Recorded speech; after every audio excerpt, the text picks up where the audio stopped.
Before we start this video, a large thank you to Jonathan, David, Glenn, Shiny, Robin, and Leon for their support on Patreon. I hope you guys enjoy the video. And also a shout out to Philip for donating to the channel. Your support is greatly appreciated, guys. And a special thank you to Mike Harden Games for their immense support this month to the channel on Patreon. Hello guys, okay, today we're going to actually advance the attack state a bit further. And in this, we're actually going to give it some functionality. We're going to make the zombie try to lunge at the player. So, I'm going to go in here and I have these two animations. Rob actually worked on them. This one is not 100% complete, but still is enough to show in the video. This is the lunging attack, and this is the idle. So we're actually going to release an animation pack for the series later on. So if you guys need zombie animations, be on the lookout for that. It will include a bunch of attacks, grabs, damages, etc., etc. So I'm going to start off by putting my attack in here in the override layer. Whatever attack you have for now, put it in there. And I'm going to replace my idle with the idle that Rob gave us because it looks a lot cooler. I'm just going to take a look at that here. Zoom in here, and yeah, there we go. That looks really nice. Okay, so in this video, we're actually going to make attacks, and we're going to make the zombie select an attack based on the distance from its target, if it has one, and the angle from its target. So basically, you can give it like 10 different attacks, and you can make each attack only, I guess, doable under certain circumstances. Those circumstances being the distance and angles. So if the player is to the right of the zombie, it can do a certain attack. To the left of the zombie, it can do a certain attack. Or if it's behind the zombie, or etc., etc. You can kind of do whatever you want. I'm going to give you the parameters to do so. So let's first make a script. I'm going to call this zombie attack action. I'm going to erase the start and update functionality, and I'm going to make this a scriptable object. I'm just going to clear out the scripts up here now so we can carry on without being too distracted. And I'm going to make this a scriptable object. So we're going to actually instantiate or create one of these, and drag it into the attack state. So let's make a create asset menu up here. I'm going to give it a menu name of AI slash, I'll call it actions slash zombie attack action, or just attack action. We can make future actions or more actions in the future rather. For now, this one will just be an attack action. Okay, so what are we going to need? Well, we're going to need a string to determine which animation we're going to play. So I'm going to make a header. I'm going to call this attack animation, and I'm going to make a public string. I'm going to call this, you can call this attack animation, and then I'm going to make another header down here. And I'm going to call this attack cooldown. And this will be the period after you perform the attack in seconds that will disallow you to perform any other attack until this is reached 0. So I'm just going to call that attack cooldown. I'm going to make it a float, and I'm going to initialize it at, say, 5 seconds. So after you attack, you can attack for a minimum of 5 seconds. Then I'm going to make a header, and I'm going to call this one attack angles and distances. And this will be the distances and angles you need to perform an attack. So let's say one attack you only want to perform. Let's pretend it's a jumping attack. You only want to do it if the character is 3 feet away and you're looking or facing the character. Well, you can set the angles and the distance. You have to be X units away. And if you're closer or further away, you will not be able to perform that attack. So let's give it a maximum attack angle and minimum attack angle, and then a minimum attack distance and a maximum attack distance.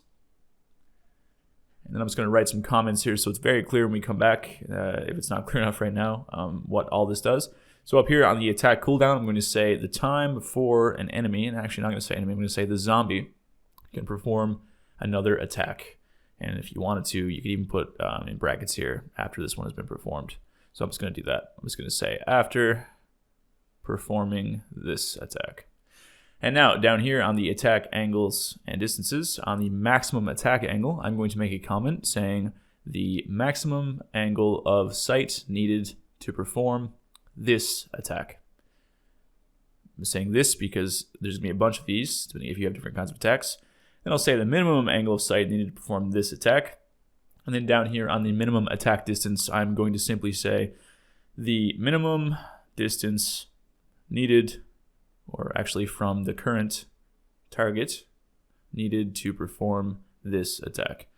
And then again, for the maximum, I'll copy and paste that and change minimum to maximum. I think I made a spelling mistake there on target. It's not tagret. So let's just change that real quick. Target, there we go. And up here, Target. Okay, cool. So now we can save that, and that's all the zombie attack action needs. That's all the data. So we're going to fill this out. And we can actually initialize these two over here just so they're never 0. I'm just going to say maximum attack angle is going to be 20F, and minimum attack angle is going to be minus 20. That kind of gives you a pretty narrow field of view of what's in front of you. So basically the zombie is be kind of looking at you mostly from a face-on direction, which is about at least. And then I'm going to say the minimum attack distance is 1 and the maximum is 3.5. This is because the lunge animation, when I did tests earlier, 3.5 works really nice. So let's go ahead now and go to the, I believe we have to go to the attack state, but first we can actually make this attack. So let's go to create, AI, actions, and then zombie attack action. And I'm going to call this, I'm going to call it zombie lunging attack, because my attack is a lunge. And then I'm going to take the animation, the override, and just copy it, or the name of the state, rather, animation state, and post it in here under the attack animation like that, or paste it. Now, if I go over to my zombie and open up the hierarchy and go to states, I'm going to open up the attack state script. And now we're going to make quite a few changes to this, and additions, I should say, not changes, so I guess both. So first, let's start off by making an array of zombie attack actions. And the reason we're using an array is because you can set it up in the inspector and give it the amount then, etc., etc. It's not really being changed. Once you have it, it's there. Like, you're going to give your zombie so many attacks. So I'm going to make a header, call it zombie attacks, make a public zombie attack action array, and call this zombie attack actions. And now right below that, we're going to make a list. We're using a list because it's easier to add, remove, and clear it, etc. It's just much easier to use for things like that. And we're going to call it potential attacks performable right now. So this is after you pass all the checks of distance and angles. If those all add up and you have a bunch of attacks that meet the requirements, you'll have a list of them, and then we'll choose from that list randomly. Because some attacks might share the similar distances or similar angles, so you might have some that overlap. And if that is the case, we're going to store them in a list, and then we're going to choose randomly from those lists of potential attacks. And lastly, we're going to have a header for current attack being performed right now. And we need this because we're going to basically get the data of the cooldown on that, and every time we perform an attack, we're going to add it to the time on that to the player's zombie's cooldown before we can attack again, rather. And then state flags. This is going to be public bool has performed an attack. We want to make sure we're only performing an attack one time. And if we have done that, then we change this to true so we can't perform one again. All right, so I'm going to move this right to the top because the second you come to the attack state, you're going to want to stop moving anyway, unless you want movement. But right now, I'm going to make sure it transits to 0. And if for some reason during the attack state you're performing an action, just putting that in there too. I don't think I need that there twice, but I'm just going to keep it there right now. And then I'm going to say if we have not performed an attack, let's write some pseudo code here now so we can see and get our bearings. And if we have not performed an attack and the zombie manager dot attack cooldown, we don't have that made yet, is less than or equal to 0, well then we're going to want to basically check if we have an attack. And let's just go make this variable first actually. So let's go to the zombie manager. And this is the attack cooldown timer. This is going to be the time that determines from when we can attack. If it's above 0, we cannot attack. If it's 0, then we can attack. So under attack, the header here, I'm going to make a public float. I'm going to call this attack cooldown timer. And that will start at 0, obviously. And under the update function, I'm just going to simply say if attack cooldown timer is greater than 0, well, we know our attack cooldown timer is active. We'll simply say attack cooldown timer equals attack cooldown timer minus time dot delta time. That will put it down 1 every second.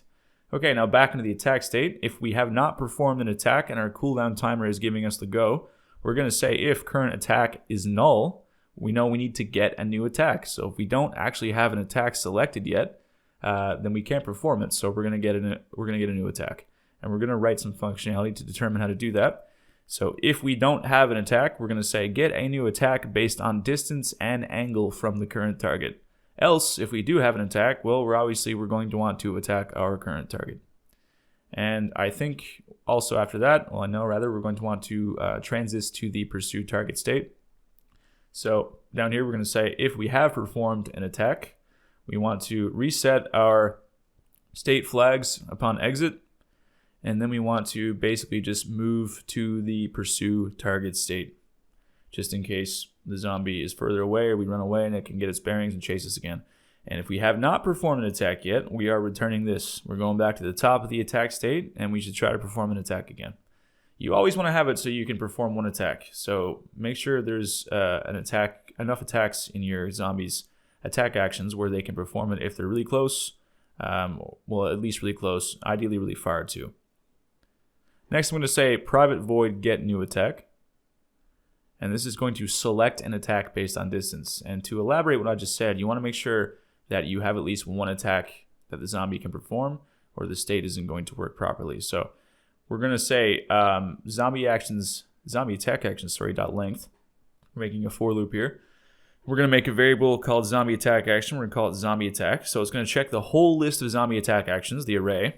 And for every one, it's going to create a variable called zombie attack for every one it finds in that list. And then it's going to check all of these that it finds in the list against some parameters. We're going to say if the zombie manager dot distance from current target is less than or equal to zombie attack dot, not zombie manager, zombie attack dot maximum distance needed to attack. So if the current target is less distance away from the maximum distance we need to attack, and they are more of a distance away from the minimum distance we need to attack, then we're going to move to the next step. Now you can see why this would have a problem. If you have no attacks that meet this criteria, you're going to be stuck in this little loop. You will be trying to attack, but you can't attack. So make sure you have one attack at least where the minimum distance is not going to be a problem. Have it set to 0 so you can always perform that attack. The maximum distance is not too much of a problem because then the zombie will just get closer. Because you can even put a check here to move to the pursue target state if no attacks are available, which we will do in a future video. So check for attack distances needed to perform the potential attack. That is the case. And then we can simply say under here, after we pass the distance check, we're going to check for attack angles needed to perform the attack, okay? So if we pass the distance check, if the character is close enough, not too far away, not too close to perform the attack, then we're going to add this, we're going to check this attack now for an angle. And now we don't have a variable for an angle, so back here in the zombie manager, let's make two variables. Let's make a public float, and I'm going to call this, let's call this viewable angle from target, or from current target. Let's make a vector 3. We can call this target's direction. So we're going to use these two. We're going to use this variable to discern the angle. So let's call this, we can say current target direction. And then if our current target is not null, similarly to how we did the distance from the current target, we're going to say target's direction equals current target dot transform dot position minus transform dot position. And then we can say our viewable angle from the current target is equal to, we're going to use vector 3 sine angle. That's important. Make sure you use sine angle. And then we're going to pass over our target's direction and then our transform dot forward, the zombie's transform dot forward. And then we're going to say vector 3 up. And that will give us an angle to which we can use to see where we are facing in respect to our target. Okay, now back here, after we pass the distance check, let's do the angle check. So we can say, similarly so from the top there, we can say if zombie manager dot view current or viewable angle from current target is less than or equal to the maximum possible angle of the attack, and if it's greater or equal to then the minimum angle of this potential attack, then we can move on and actually attempt to perform, or rather add this attack to the list of potential attack actions. So far this function, drinking tea. So far this function has the following logic. We're doing a for loop. We're checking all of our zombie attacks in the zombie attack array, and then we're checking them against the distance and the viewable angles. And then if they do meet those requirements, I'm going to say here in a comment, if the attack passes the distance and angle checks, we then add that attack to the potential attack list. And the potential attack list is the one we're going to randomly select from and then perform that attack. Now, if this list is empty, in the next video when we add on to this, we'll make a check and just basically put the zombie back in the pursue target state. So we're going to say int random value equals random.range, and then we're going to say 0, and then potential attacks.count. And then we're just going to use that because we've been given a value now. We'll say if potential attacks.count is above 0, so if we do have at least one potential attack, then basically we're going to say current attack equals potential attacks, pass a random value, and that'll randomly select an attack from that list. And then we'll say potential attacks.clear, and that means basically we're just going to clear the list for the next time. Okay, so we have our method to get a new attack. Let's punch that up here. So we can say get new attack and pass the zombie manager. Now we have to make functionality to attack the target. And this is going to require a script to basically handle the zombie's animations in the future. We could just add this to the zombie manager, but I'm going to give it its own script. We're going to make a script called zombie animator manager. And I'm doing this because in the future, if we want the zombies to do any other specific actions, it's nice to have these all neatly put out on another script. Think of this as basically the script that's going to handle making your zombie perform any kind of cool action that involves an animation. So let's call a reference that. I'm just going to put public zombie animator manager here on the player manager so we can reference that from our attack state script. And then on awake, I'm going to say zombie animator manager equals get component zombie animator manager. Okay, now back over here on the actual character, I'm going to click on that. Let's erase the start and update functionality as they're not needed right now. And the first thing I'm going to do is call upon the zombie manager, and then I'm going to call that on awake. So let's just come in here and let's say awake zombie manager equals get component zombie manager. Now this is because if you remember correctly, we have a bool called is performing action, and we're using that to determine whether a zombie can do something or not. If they're doing an action, they can't do something else. So we're going to make a public void here now called play target attack animation. We're going to need a string passed for the target animation to play. And then when we do this, we're going to do a couple things. We're going to make sure we're using root motion because our animations, our attack animations have root motion. I know we are by default, but I'm just going to put this in here as a failsafe in case you want to make any kind of addition or we change something in the future. Okay, I'm just going to say zombie manager.animator.apply root motion is equal to true. Then I'm going to say zombie manager.isPerformingAction equals true. And I'm going to say zombie manager.animator.crossfade, and I'm going to crossfade our attack animation over 0.2 seconds. Okay, so we know that if our isPerformingAction is set to true, it kind of limits what we can do, which is the idea. As you can see, if I go back to the attack state here, up top it says if zombie manager is performing action, basically set the movement to 0 and return. That stops us from being able to proceed with any other state action. So if we are performing an action, we just want to let that action do its thing before we allow the logic to do anything else. So then I'm going to say private void attack target past the zombie manager, and then open this up here. And it's pretty straightforward. I'm simply going to say if our current attack does not equal null, just to check for that there, I'm going to say has performed an attack is equal to true. And I'm going to say zombie manager dot zombie animator manager dot play target attack animation, and I'm going to pass my current attack dot attack animation, and that's all there is to it. Honestly, I'm going to say else. We can throw a debug here because this should never happen if it gets to this point. So we can just simply say I'll actually throw a debug log warning. So we'll say warning, zombie is attempting to perform an attack but has no attack. So it should never get to that point. If you're actually calling the attack target state, you should have an attack. If something happens there, then you know you've gone wrong somewhere. So let's pass our zombie manager. That looks good to go. Now we need to reset our state flags and then go back to the pursue target state. So we're going to simply say private void reset state flags. The only flag we have now is has performed an attack. Let's set that to false. That means basically whenever we leave the state, you want to call this, because when we come back in, the parameters are nice and reset, and everything is kind of fresh again. You want to always reset all your flags that you make on any kind of state. So I'm going to call the pursue target state variable up here, and I'm just going to use an awake method because it sits on the same game object as the attack state. So we'll say pursue target state equals get component pursue target state. And then down here, we're just simply going to say return the pursue target state. Okay, guys, we're almost done. Just a couple more things to do. We have one glaring problem right now if we were to run this, and I'll go and solve that in a second. It has to do with the nav mesh agent, actually. So let's go over to the pursue target state, and right here where we actually return the attack state, we want to make sure we're disabling our nav mesh agent. If you don't, you're going to get some really weird behavior. So say zombie manager.zombie nav mesh agent enable equals false, because whenever you come back to this state, it turns on anyway. You need to rotate towards the target, so you're good to go. That's all well and good. So let's go into the attack state here now, drag in our attack action, and I think we actually have something else that I might have missed just a moment. Yes, over here on the zombie manager, we need to actually make a second variable for maximum attack distance. Now let me explain. The minimum attack distance should be the shortest distance of your shortest attack. So if you have an attack that has 0, then that's your minimum attack distance. Take the smallest value on all of your attacks.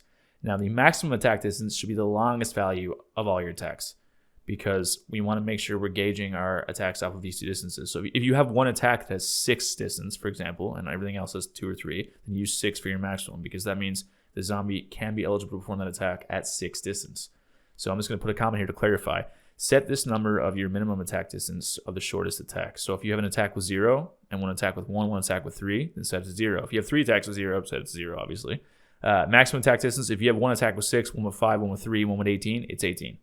This is very important. And then over here now on the pursue target state, instead of using the minimum attack distance as your stopping distance and then switching the attack state, we'll go with the maximum attack distance, because if you get within maximum attacking range, then that would allow you to perform an attack. So jump to the attack state, and then you'll have that attack as your only option, and you'll perform that attack. So that will guarantee, basically, if you have a long range attack, you will perform that attack every time you're within that range, because it will be the only attack eligible if that is your only attack with that distance. Next, let's go down here on current attack. We'll say zombie manager attack cooldown timer equals current attack cooldown. That makes it so we can't attack immediately after. And that should be fine. Let's go in here now and start the game. And let's go around the corner and see what happens. So he should see me, walk at me, and then lunge towards me. Right now, yes. Okay, there we go. Excellent, cool. So he's a lot more creepy now. In the next episode, we're actually going to do grabs. We're going to make it so this guy can grab you. And then we'll actually have the player playing animation too, just like in Resident Evil where you're getting bitten. And we're also then going to make it so he can track you a little bit while he's running. We'll allow him to rotate to a certain degree so he can kind of curve into you a little bit, make him even more daunting. And then we'll add a method to get back to the pursue target state if no attacks are available, and we'll do some checks there. We're also going to add in a regular attack, I'll say like a scratch, because this one is basically a setup for a grab. It's going to run into the character and grab them, and then it's going to start biting them. The character's going to try to fight it off. That sets you up for being able to, use a special item to stab at the neck, just like in Resident Evil. And again, guys, these animations are works in progress right now, but we're eventually going to release a full pack to go with the series for the zombie and the player. The player being pistol animations and movement, and the zombies being grapples, crawling, locomotion, getting up, getting down, dying, all that good stuff. So if that is something you're interested in, be on the lookout for that. And as usual, thank you for watching. A large thank you to my patrons. It's because you guys that keep doing this stuff. If you like the video, be sure to drop a like, leave a comment. It does genuinely help appease the YouTube algorithm gods. If you're feeling like a super champion, check out my Patreon below. I will see you guys in the next one.